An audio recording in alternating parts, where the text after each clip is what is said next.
여러분 안녕하세요. 이야기하는 남자 알겠습니다. 전 세계에서 많은 사람들이 축구를 사랑하죠. 그리고 그 중에서도 축구에 대한 열정과 사랑을 빼놓을 수 없는 나라가 바로 영국입니다. 축구 종주국임을 내세우며 한 국가임에도 불구하고 월드컵 출전권은 잉글랜드, 스코틀랜드, 웨일즈, 북아일랜드가 따로 경쟁할 수 있는 자격까지 받은 나라죠. 그리고 프리미어리그가 유럽 최고의 리그라고도 자부하고 있습니다. 다른 건 몰라도 전 세계적인 흥행 수익만큼은 EPL이 넘사벽인 것은 확실하죠. 크리스마스라는 유럽의 대명절에 해당하는 시기에 다른 유럽의 주요 리그들은 선수들에게 휴가를 주지만 오히려 프리미어리그는 복싱데이라며 더 촘촘한 일정을 짜서 경기를 하고 있습니다.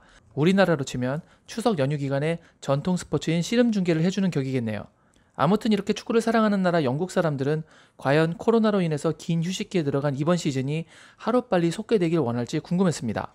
그런데 BBC에서 이번 시즌 종료를 위해 중립경기장 진행에 대한 기사가 나왔고 그 밑에 2765개라는 꽤 많은 수의 댓글들이 달렸습니다. 그래서 이 기사의 간략 요약과 동시에 과연 그들은 축구가 보고 싶어서 중립경기장에서라도 경기 재개가 이루어지길 바라는지 영국 사람들의 생각들을 전해드리도록 하겠습니다. 함께 보시죠. 프리미어리그 구단들은 이번 시즌을 끝내기 위해서 중립적인 장소의 필수 요소들에 대한 이야기를 나눴다고 합니다. 보도에 따르면 프리미어리그 구단들은 화상회의를 통해서 중립경기장에서의 무관중 경기만이 이번 시즌을 끝낼 수 있는 유일한 방법이라고 말했다고 합니다. 남아있는 92개의 잔여 경기를 끝내기 위해서는 최대 10개의 중립경기장이 요구되며 경기에 관여되는 선수와 스태프들의 코로나 판별을 위한 진단키트가 4만 개 필요하다고 하네요. 그리고 만약 사회적 거리두기가 완화되어 시즌이 시작된다면 그 전에 훈련이 먼저 재개되어야 하는데 훈련장에 가면서 드라이브스루로 일단 테스트를 받고 훈련장에서는 항상 마스크를 착용해야 하며 구단에서 샤워를 하거나 음식을 먹어서는 안 된다고 합니다. 만약 구단이 음식을 제공한다면 자신의 차로 가져가서 먹어야 한다고 하네요. 기사에서는 이렇게까지라도 경기를 강행하려는 것이 어떤 팀에게는 매우 불합리할 수 있다고 지적하고 있습니다. 그러면서 브라이튼의 예를 들었는데요. 브라이튼은 원래 예정대로라면 리버풀, 맨시티, 맨유 같은 강팀을 모두 홈에서 상대하는 것이었다고 합니다.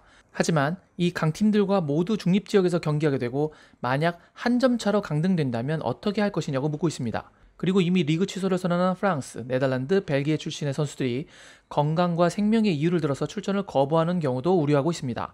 인터뷰를 가졌던 대표적인 스포츠 변호사인 닉 드 마르코는 어떤 방식으로 결정이 나든 간에 소송은 불가피할 것이라고 전망했습니다.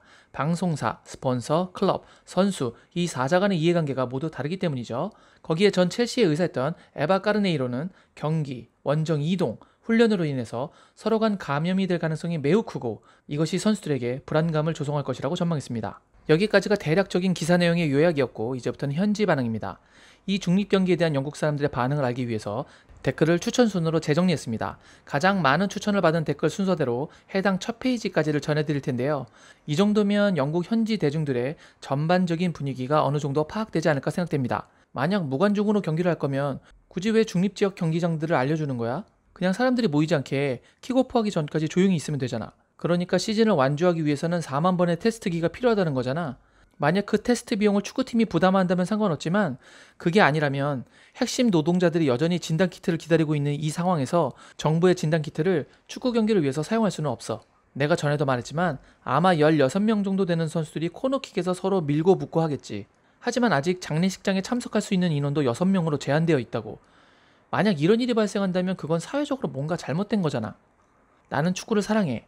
정말 정말 사랑한다고. 하지만 이런 제길 안전해질 때까지는 기다릴 수 있어. 스포츠는 이 나라에서 큰 부분을 차지하고 있어. 하지만 그건 안전하고 국가가 대처할 수 있을 때에만 다시 시작되어야 된다고 봐. 돈이 모든 것에 있어서 우선이 되면 안 된다고. 왜 사람들은 이 바이러스가 곧 사라지지 않을 텐데 8월에 다시 시작할 수 있다고 생각할까? 이번 시즌을 마치려면 12개월은 더 걸릴 수도 있어.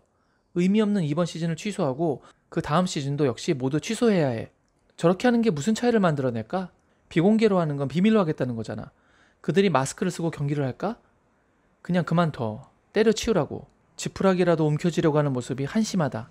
우리가 정말로 솔직하게 말할 필요가 있다고 생각해. 이건 단지 돈과 무료함을 견디지 못하는 사람들에게 뭔가 볼거리를 제공하려고 하겠다는 거잖아. 대회의 무결성은 완전히 사라졌고 우승자, 패자, 강등은 리그가 중단된 순간 우리가 생각하는 그 어떤 경우라도 근거가 될 수는 없는 거야. 모든 클럽의 선수들은 이미 정신적으로나 육체적으로 완전히 달라져 버린 상태이기 때문에 더 이상 동일한 시즌이라고 볼 수 없다고. 프리미어 리그는 지금 우리는 아무것도 안 들려요 랄랄랄랄라 모드라고. 그렇게 탐욕의 프로젝트는 여전히 귀 기울이지 않고 있어. 어떻게 중립적인 경기장에서 공정하거나 진실된 경쟁을 할 수 있다는 거지? 어떻게 텅 빈 경기장에서 공정하게 시합하겠다는 거지? 만약 한 선수라도 양성 반응이 나오면 어쩌겠다는 거야? 프리미어 리그의 돈에 대한 동기부여와 어느 방송국에게도 돈을 돌려주지 않는 모습은 이제껏 단 한 번도 본 적 없었던 자포자기하는 수준이야. 저는 이 댓글을 보기 전에 영국 사람들에게는 축구가 워낙 중요하기 때문에 무관중이라도 중계해서 TV 중계라도 보고 싶어 하지 않을까 생각했습니다. 보리스 총리가 경기 중계를 무료로 해주겠다는 말까지 했으니까요. 하지만 댓글 상위 첫 페이지는 그렇지 않았습니다. 모두 경기 재개에 부정적이었고 거기에 많은 분들이 추천을 눌러줬습니다. 듣보잡 언론사도 아닌 BBC 뉴스에서 말이죠. 저도 하루빨리 리그가 재개되기를 바라지만 마찬가지로 선수들과 스태프들의 안전이 확보되지 않은 상태에서의 재개는 바라지 않습니다. 우리 하나하나는 가족들에게는 무엇으로도 대체할 수 없는 이 세상 전부일 테니까요. 그리고 우리 스스로도 우리 자신을 소중히 생각해야 합니다. 그래서 여러분들이 늘 건강하시길 바라고요. 오늘 제가 준비한 소식은 여기까지였습니다. 오늘 영상이 마음에 드셨다면 구독, 좋아요, 알림 설정 부탁드리겠습니다.